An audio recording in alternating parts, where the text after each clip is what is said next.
వివేకానంద రెడ్డి హత్య కేసులో వైసీపీ చేస్తున్నటువంటి పాపాలు అన్నీ ఇన్ని కాదు. ఇప్పటికే సిబిఐ అటు అవినాష్ రెడ్డి పాత్రతో పాటు వైసీపీ నేతల పాత్ర అంతా కూడా బయటపెట్టింది. అయితే అధికారాన్ని అడ్డం పెట్టుకుని వివేకానంద రెడ్డి కేసును ఎలా తప్పుదారి పట్టించాలి అనుకున్నారు అనేది ఈరోజు కూటమి ప్రభుత్వం వచ్చిన తర్వాత అసలు వాస్తవాలు వెలుగులోకి వస్తే ఆశ్చర్యపోయే పరిస్థితి. అటు రాజకీయ నాయకులకు సమానంగా పోలీసు అధికారులు కూడా జగన్మోహన్ రెడ్డికి అవినాష్ రెడ్డికి సహకరించి ఈ కేసులో వాస్తవాలను కప్పిపుచ్చి కేసును పక్కదారి పట్టించడానికి విశ్వ ప్రయత్నం చేశారు. మీకు కృష్ణారెడ్డి పేరు వినే ఉంటారు. ఆ చనిపోయిన వివేకానంద రెడ్డికి పిఏగా ఉన్నటువంటి వ్యక్తి.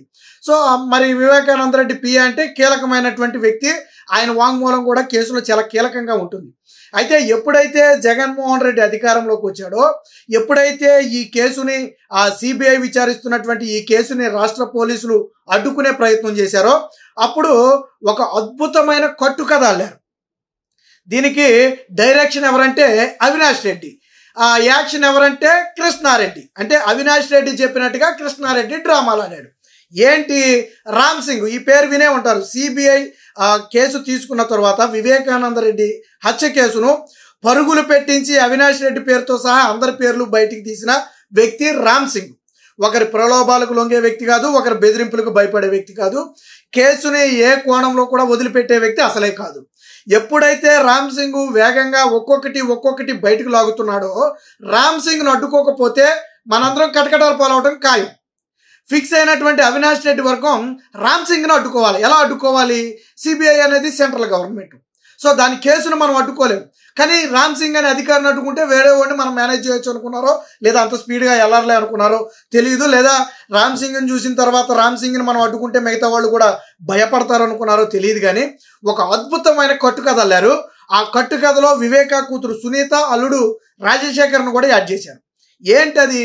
సిబిఐ అధికారి రామ్ సింగ్ నన్ను బెదిరించాడు, భయపెట్టాడు, నా కాళ్ళ మీద లాఠీలతో కొట్టి అవినాష్ రెడ్డి పేరు, దేవిరెడ్డి శివశంకర్ రెడ్డి పేరు, లేకపోతే ఇంకా అందులో ఇన్వాల్వ్ అయినటువంటి మరికొంతమంది పేర్లు చెప్పాలని రామ్ సింగ్ నా మీద ఒత్తిడి చేసి నన్ను భయపెట్టి బెదిరించి నాతో సంతకాలు తీయించుకున్నారని చెప్పి ఒక కట్టుకథ నల్లి లోకల్ పోలీసులకు చెప్పి రామ్ సింగ్ మీదే రివర్స్లో కేసు పెట్టించి తరువాత ఇదే అంశాన్ని కోర్టులో కూడా పెట్టారు వాళ్ళు తీసుకెళ్ళి. అంటే సిబిఐ అధికారులు ఈ సాక్షులను బెదిరించి భయపెట్టి వాళ్ళకు అనుకూలంగా వాంగ్మూలం చెప్పిస్తున్నారు, కేసును నీరు గార్పిస్తున్నారు అనేది నాడు అవినాష్ రెడ్డి వర్గం కోర్టులో చేసినటువంటి వాదన కదా. ఇది చాలా మందికి గుర్తున్న విషయమే. అయితే అసలు విషయం ఏంటంటే ఇప్పుడు బయటపడింది. ఇప్పుడు సుప్రీంకోర్టుకి రాష్ట్ర పోలీసులు ఒక అఫిడవిట్ దాఖలు చేశారు. అందులో కృష్ణారెడ్డిని సిబిఐ రామ్ సింగ్ విచారించిన మాట పచ్చి అబద్ధం, కృష్ణారెడ్డిని సిబిఐ అధికారి కొట్టిన మాట పచ్చి అబద్ధం. అలాగే ఇంకో మాట కూడా చెప్పాడు. ఏం చెప్పాడు అప్పుడు కృష్ణారెడ్డి? రాజశేఖర్ను సునీత అంటే కూతురు అల్లుడు కలిసి, వివేకానంద కూతురు అల్లుడు కలిసి నన్ను పలానా ప్లేస్కు పిలిచారు, నేను వెళ్ళాను, నా ఫోన్లు 2 లాక్కుని సిబిఐ అధికారి రామ్ సింగ్ చెప్పినట్టు చేయాలని నా మీద ఒత్తిడి తెచ్చారని కేసులో ఏళ్ళు కూడా ఇన్వాల్వ్ చేశాడు.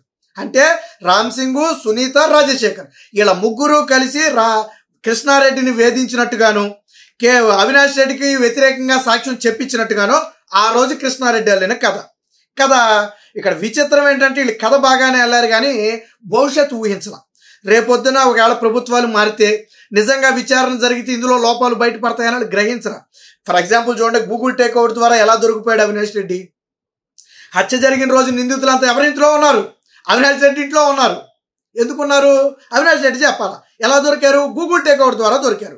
ఇలా టెక్నాలజీని ఇలా వాడతారని వాళ్ళకి తెలియదు పాపం. ఇప్పుడు కూడా సేమ్ టెక్నాలజీతో పట్టుకున్నారు. 2 విషయాలు. ఒకటి, రామ్ సింగ్ తనను పలానా ప్లేస్లో విచారించి కొట్టారు అని చెప్పారు. సో సీసీటీవీ ఫుటేజ్లు పరిశీలిస్తే రామ్ సింగ్ అనే వ్యక్తి అంటే సిబిఐ అధికారి కృష్ణారెడ్డిని విచారించలేదు, కృష్ణారెడ్డిని ముఖాముఖిగా కలవలేదు. First point. రెండోది, పోలీస్ స్టేషన్లో కూడా నన్ను విచారించారు ఆ రోజుల్లోనే అని ఇంకో కట్టుకథ దానికి యాడ్ చేశారు. తీరా కట్ చేస్తే ఆ రోజు వాళ్ళు చెప్పినటువంటి డేట్లో సీసీటీవీ ఫుటేజ్ పోలీస్ స్టేషన్లో బయటికి తీస్తే అసలు ఆ రోజు కృష్ణారెడ్డి స్టేషన్కే రాలా. దీని వెనక నాడు ఏఎస్పీగా ఉన్నటువంటి రాజేశ్వర్ రెడ్డి అనుకుంటా, ఏఎస్పీగా ఉన్నటువంటి రాజేశ్వర్ రెడ్డితో పాటు ఒక ఏఎస్ఐ వీళ్ళిద్దరూ కూడా ఈ కట్టుకథలో ప్రధాన పాత్రధారులుగా ఉన్నారు. ఎవరాళ్ళు? ఏఎస్ఐ రామకృష్ణ, అలాగే ఏఎస్పి అదనపు ఎస్పి రాజేశ్వర్ రెడ్డి. వీళ్ళిద్దరూ కథలో ఇన్వాల్వ్ అయిన తరువాతే వాస్తవానికి ఈ కేసును జి రాజు అనే ఒక వ్యక్తి ఫస్ట్ ఇన్వెస్టిగేట్ చేశాడు. రామ్ సింగ్ అనే వ్యక్తి కృష్ణారెడ్డిని కొట్టాడా విచారించాడా అనేది తేల్చాలని. సో జి రాజు అనే వ్యక్తి దీన్ని ఏమి పూర్తి స్థాయిలో విచారణ చేయకముందే ఎవరిని రంగంలో దింపారు? అడిషనల్ ఎస్పీగా ఉన్నటువంటి రాజేశ్వర్ రెడ్డితో పాటు అప్పుడు పులివెందుల ఏఎస్సీగా ఉన్నటువంటి రామకృష్ణారెడ్డి సొంత సామాజిక వర్గాన్ని దమ్మన్ రంగంలో దింపారు. ఇద్దరు కూడా సొంత సామాజిక వర్గమే. ఏళ్ళని దింపిన తర్వాత కేసును వేగం చేశారు. కట్టుకథలాడటంలో దిట్ట వీళ్ళు. ఏం చేశారు? ఆ రోజు జరిగిన మాట వాస్తవమే, మాకు పలానా రోజు వచ్చి కృష్ణారెడ్డి కంప్లైంట్ కూడా ఇచ్చాడు, మేము స్టేషన్లో విచారణ కూడా చేసామని అప్పుడు తప్పుడు అఫిడవిట్లు ఇచ్చారు. ఇప్పుడు ఆ డేట్లోకి వెళ్ళి పరిశీలిస్తే అసలు కృష్ణారెడ్డి అనే వ్యక్తి స్టేషన్కి రాలా. గెస్ట్ హౌస్లో నన్ను కొట్టారు అని ఏదైతే గెస్ట్ హౌస్ పేరు చెప్పాడో ఆ గెస్ట్ హౌస్కి రామకృష్ణ రాలా, అదే పిఏ కృష్ణారెడ్డి రాలా, రామ్ సింగ్ రాలా. అలాగే సెల్ లొకేషన్లు చెప్పాడు కదా, సునీతను రాజశేఖర్ నన్ను పిలిచి నా 2 ఫోన్లు లాక్కుని నన్ను బెదిరించారు పలానా తారీఖునని. సో లొకేషన్ ట్రేస్ అవుట్ చేస్తే ఆ రోజు పిఏ కృష్ణారెడ్డి అసలు ఆ ప్లేస్కే వెళ్ళాల. ఏదైతే నన్ను బెదిరించారు, కూతురు అల్లుడు నన్ను బెదిరించారని చెప్పారో ఆ ప్లేస్కి కృష్ణారెడ్డి వెళ్ళాల. దొరికిపోయారు కదా. ఇప్పుడు ఇదే మొత్తాన్ని కూడా ఇప్పుడు సుప్రీంకోర్టు ముందు పెట్టారు ఆధారాలతో సహా. ఏంటి ఆధారాలు? 1 సీసీ కెమెరా ఫుటేజ్ ఆధారాలు, 2 సెల్ ఫోన్ ట్రేసింగ్ ఆధారాలు.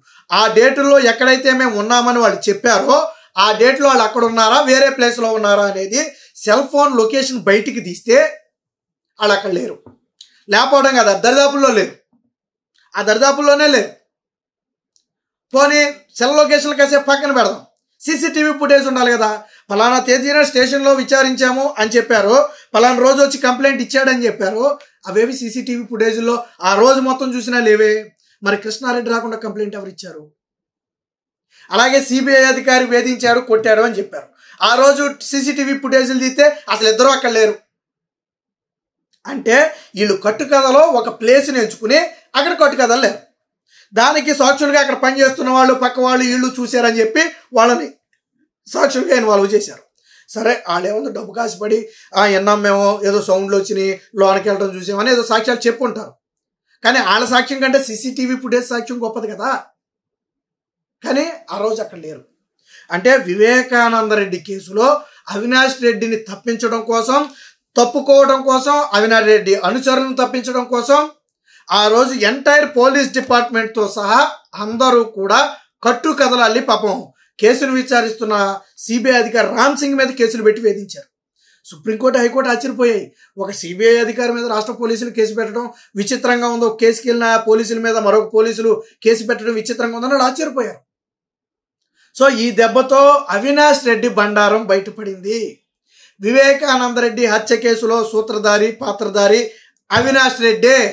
అందులో నో డౌట్. కేసును తప్పుదారి పట్టించడానికి వీళ్ళు తొక్కిన అడ్డదారులే దానికి ఒక ఉదాహరణ.